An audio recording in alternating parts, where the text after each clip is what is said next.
Hi friends, നമസ്കാരം.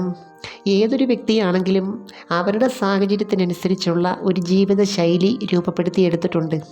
അപ്പോൾ ഓരോ വ്യക്തിയും അവരുടെ സാഹചര്യത്തെയും കഴിവുകളെയും ഏത് രീതിയിൽ കൈകാര്യം ചെയ്യുന്നു, അതനുസരിച്ചിരിക്കും അവർക്ക് കിട്ടുന്ന സന്തോഷവും സംതൃപ്തിയും ഒക്കെ തന്നെ. ഒരു വ്യക്തിയെ സംബന്ധിച്ച് അവൻ്റെ ആരോഗ്യം, സന്തോഷം ഒക്കെ നിലനിർത്തണമെന്നുണ്ടെങ്കിൽ ചില കാര്യങ്ങൾ ചെയ്യേണ്ടതായിട്ടുണ്ട്. ഇതുമായിട്ട് ബന്ധപ്പെട്ട് നമുക്ക് ഓരോ ദിവസവും ആത്മവിശ്വാസം വർദ്ധിപ്പിക്കുക വേണ്ടത്. ദാമ്പത്യത്തിനകത്താണെങ്കിലും യുക്തിപരമായിട്ട് പ്രവർത്തിക്കേണ്ട പല മേഖലകളും ഉണ്ട്. അപ്പോൾ ഇന്ന് ഞാൻ പറയുന്നത് ലൈംഗികത കൂടുതൽ ആനന്ദകരമാക്കാനായിട്ട് ശ്രദ്ധിക്കേണ്ട ചില കാര്യങ്ങളെക്കുറിച്ചാണ്. അതിനു മുമ്പ് ഈ ചാനൽ ആദ്യമായിട്ട് കാണുവാണെങ്കിൽ ഒന്ന് ലൈക്ക് ചെയ്യണം, സബ്സ്ക്രൈബ് ചെയ്യണം, ഷെയർ ചെയ്യണം കേട്ടോ. അപ്പോൾ ഈ ഒരു കാര്യത്തെ കൂടുതലും ആനന്ദകരമാക്കുന്ന എന്താണ്, അല്ലെങ്കിൽ കൂടുതലും ആവേശകരമാക്കുന്ന എന്താണ്, ആ സമയത്ത് കൂടുതൽ സന്തോഷം തോന്നുന്നത് എന്താണ്? രണ്ട് വ്യക്തികൾ തമ്മിൽ ഇത് ചെയ്യുമ്പോൾ ആ സമയത്ത് ഇതുമായിട്ട് ബന്ധപ്പെട്ട ഒരു എനർജി ക്രിയേറ്റ് ചെയ്യണം.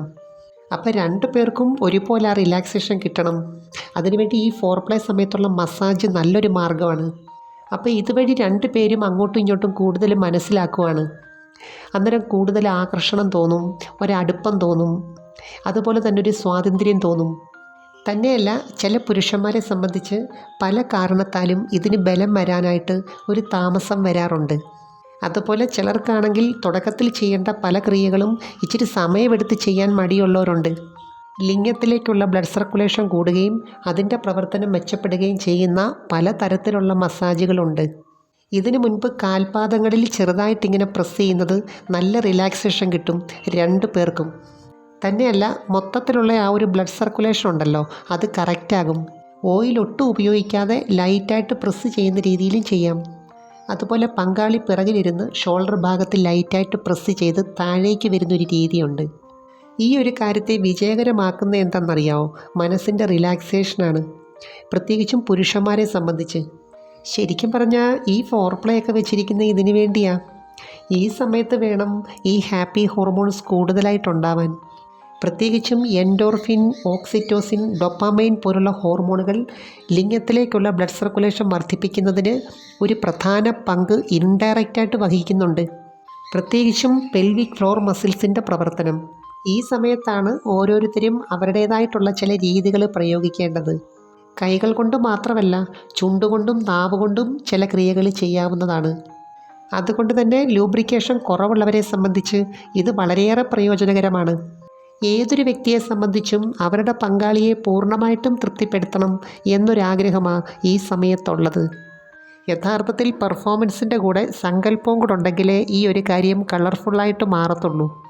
ഇപ്പോൾ ഏതൊരു വ്യക്തിയാണെങ്കിലും പലതരത്തിലുള്ള ചിന്തകൾ, ഇമോഷണൽ ഫീലിങ്സ് ഇതിൽ കൂടിയൊക്കെയാണ് കടന്നു പോകുന്നത്. എന്ന് വെച്ചാൽ എപ്പോഴും ഇങ്ങനൊരു ആഗ്രഹം ഉണ്ടാകണമെന്നില്ല. അപ്പോൾ ഇതിനു വേണ്ടിയുള്ള ഒരു മാനസിക സാഹചര്യം രണ്ടു പേരും ക്രിയേറ്റ് ചെയ്യേണ്ടതായിട്ടുണ്ട്. അതിനുവേണ്ടി പല രീതിയിലും പല വേഷത്തിലുമുള്ള സ്പർശനങ്ങൾ വളരെ പ്രയോജനകരമാണ്. തന്നെയല്ല, ആകർഷണമുള്ളവരാണെങ്കിൽ, സ്നേഹമുള്ളവരാണെങ്കിൽ പലതരത്തിലുള്ള ചുംബനങ്ങളും ഇവിടെ അപ്ലൈ ചെയ്യാം. പുരുഷനെ സംബന്ധിച്ച് ഒരു ആകർഷണമില്ലാത്തവരെ ഇങ്ങനെ ചെയ്യാൻ വളരെ ബുദ്ധിമുട്ടാണ്. ചില സാഹചര്യത്തിൽ ആർക്കെങ്കിലും ഒരാൾക്ക് മാത്രമേ നല്ല മൂഡും ആഗ്രഹവും ഒക്കെ കാണത്തുള്ളൂ. ചില സ്ത്രീ പങ്കാളികളെ സംബന്ധിച്ച് അവർക്കൊരു പ്രത്യേക ഫ്രീക്വൻസിയിലെത്തണമെങ്കിൽ കുറച്ച് സമയം കൂടുതലെടുക്കും. തുടക്കത്തിൽ കാലുകളിൽ ചെയ്യുന്ന ക്രിയകൾ വളരെ പ്രധാനമാണ്. പ്രത്യേകിച്ചും കാഫ് മസിൽസ്, ക്വാഡ്രിസെപ്സ്, ഹാംസ്ട്രിങ്സ്, ഇവിടെയൊക്കെ തന്നെ ധാരാളം പ്രഷർ പോയിൻറ്റുകളുണ്ട്. സ്ത്രീകളെ സംബന്ധിച്ച് അവരുടെ കാലുകളിലെ മസിൽസ് റിലാക്സ് ആയാൽ പെട്ടെന്ന് ഈ ഒരു മൂഡിലേക്ക് വരാൻ പറ്റും.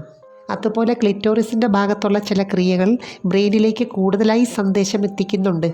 ഇപ്പോൾ ഏത് മെത്തേഡാണെങ്കിലും അവിടെ രണ്ട് കാര്യങ്ങൾ സംഭവിക്കുന്നുണ്ട്. ഒന്ന് ചെയ്യുന്നയാളും മറ്റൊന്ന് അത് ആസ്വദിക്കുന്ന ആളും. അതിങ്ങനെ മാറി മാറി വരും. പരസ്പരം അങ്ങോട്ടും ഇങ്ങോട്ടും മനസ്സിലാക്കിയിട്ടുള്ള പങ്കാളികളാണെങ്കിൽ അവർക്ക് ഓരോ മൂമെൻറ്റ്സും അറിയാൻ പറ്റും. ചിലരെ സംബന്ധിച്ച് പിൻഭാഗത്ത് ചെറുതായിട്ടിങ്ങനെ അടിക്കുന്നത്, താളം പിടിക്കുന്നത് ഒരു പ്രത്യേക എനർജി ലെവൽ ക്രിയേറ്റ് ചെയ്യുന്നുണ്ട്. അത് ഏത് തരത്തിലുള്ള വൈബ്രേഷൻ ആണെങ്കിലും നല്ല റിലാക്സേഷനാണ്. അതുപോലെ ചില സാഹചര്യത്തിൽ ഈ ക്രിയകൾ നിർത്തി അടുത്ത ഘട്ടത്തിലോട്ട് പോകേണ്ടതായിട്ടുണ്ട്. ഇവിടെയാണ് പങ്കാളിയുടെ റെസ്പോൺസ് നമ്മൾ മനസ്സിലാക്കേണ്ടത്. പ്രത്യേകിച്ചും ഫേസിൻ്റെ, അതുപോലെ കാലുകളുടെ ചലനങ്ങൾ. അപ്പോൾ ഇവിടെ ഓർക്കേണ്ട ഒരു കാര്യം, നിങ്ങൾ എന്തൊക്കെയോ ചെയ്ത് അവരെ അങ്ങ് ആസ്വദിപ്പിക്കുന്നു എന്നതിന് പകരം നിങ്ങൾ എൻജോയ് ചെയ്യുന്നു എന്ന് കാണുമ്പോഴാണ് അവർക്ക് കൂടുതൽ സന്തോഷവും ആത്മവിശ്വാസവും ഒക്കെ ഉണ്ടാകുന്നത്. അതുകൊണ്ട് തന്നെ ഒരു കാര്യം ചെയ്യുന്നതിനകത്തെ കണ്ടിന്യൂവേഷൻ വളരെ പ്രധാനമാണ്. എന്ന് വെച്ചാൽ ഏത് ക്രിയയാണെങ്കിലും ബ്രെയിൻ സിസ്റ്റത്തിന് അതുമായിട്ട് റാപ്പൗട്ട് ആകാനുള്ള സമയം കൊടുക്കണം. എങ്കിൽ മാത്രമേ അവിടെ ഒരു പൂർണ്ണ സംതൃപ്തി കിട്ടത്തുള്ളൂ. എനിവേ, നമുക്ക് മറ്റൊരു വീഡിയോയുമായി വീണ്ടും കാണാം. അപ്പോൾ ചാനൽ സബ്സ്ക്രൈബ് ചെയ്യാൻ മറക്കരുത്, ലൈക്ക് ചെയ്യണം, പിന്നെ അയക്കാൻ പറ്റുന്ന കൂട്ടുകാർക്കൊന്ന് അയച്ചു കൊടുക്കണം കേട്ടോ. Thanks for watching. See next time. By.